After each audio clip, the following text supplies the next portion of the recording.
ఈ 25,000 గజాల్లో ఒక 1000 గజాలు శ్మశానంగా అలాట్ అయింది.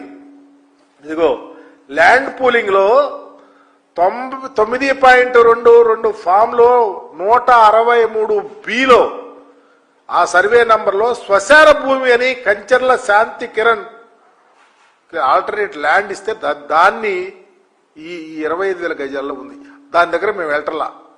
మేము అడిగేది ఒకటే, ప్రజలందరికీ 50 కోట్లు అని చెప్పి మీరు 3,000 కోట్లు 3 కోట్ల కొంటాం ఏంటని అడుగుతా ఉన్నా. అక్కడ ఏది తప్పు? ప్రజలను మోసం చేస్తారా, ప్రభుత్వాన్ని మోసం చేస్తారా?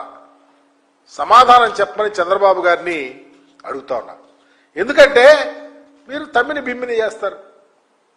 రాజధాని ప్రాంతంలో మీరు పేదవారికి జగన్మోహన్ రెడ్డి గారు 54,000 పైగా ఇళ్ల స్థలాలు ఇస్తే డెమోగ్రాఫికల్ ఇంబ్యాలెన్స్ వస్తుందని చెప్పేసి దాన్ని మీరు క్యాన్సిల్ చేశారు.